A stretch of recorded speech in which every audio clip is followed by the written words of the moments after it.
TDP MLA Bode Prasad పై పెనమలూరు నియోజకవర్గం YCP సమన్వయకర్త దేవభక్తుని చక్రవర్తి తీవ్రస్థాయిలో విరుచుకుపడ్డారు. బోడే ప్రసాద్ కు మహిళలన్నా చట్టాలన్నా గౌరవం లేదని, గతంలో మాజీ మంత్రి రోజాను కూడా దుర్భాషలాడారని మండిపడ్డారు. ఎన్ఆర్ఐ మాలపాటి భాస్కర్ రెడ్డిపై అక్రమ కేసులు పెట్టి జైల్లో పెట్టించారని, బోడే ప్రసాద్ తన అక్రమ వ్యాపారాలను దాచుకోవడానికి ఫోన్ రికార్డింగ్లను ఎడిట్ చేసి పోలీసులకు ఫిర్యాదు చేశారని ఆరోపించారు.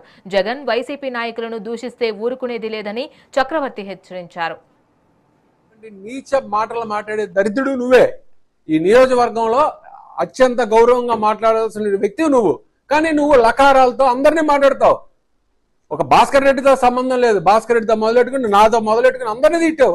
వెళ్ళిపోయిన ఇప్పుడు మీ పార్టీలో కొనసాగుతున్న పారసారథిని తిట్టావు, మాజీ మంత్రులు తిట్టావు. అందరినీ బూతులే కదా నువ్వు తిట్టింది. నువ్వు వక్రమైన భాష కాకుండా సక్రమైన భాష ఏనాడని మాట్లాడావా? నీకు వచ్చా? ఆడాలను గౌరవించడం నీకు అసలు చేతావా?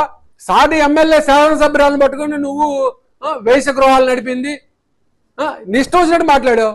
నీకు వాళ్ళ అనిత గారి మేకప్ గురించి ఒక మాట దొరలంగానే నువ్వు మళ్ళా దాన్ని పట్టుకుని ఒత్తాస పలుకుతా మళ్ళా ప్రయాణం మొదలెట్టావు. చౌకబార్ విమర్శలు ఆపు. నీ నటన తీసి పక్కన పెట్టు. 2019లో కూడా ఇట్లాగే నటించావు ప్రజలతో. నా ఇంటి మీదకి వచ్చారు, పొడిచేశారు, ఎక్కెక్కి ఏడ్చేసి డొక్కలన్నీ పట్టుకుని వెళ్ళి నాగార్జున హాస్పిటల్లో చేరావు.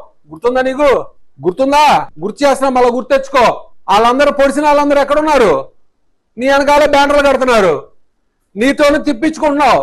నీకు వెన్నతో పెట్టిన విద్య నటన అనేది. నీకు వెన్నతో పెట్టిన విద్య.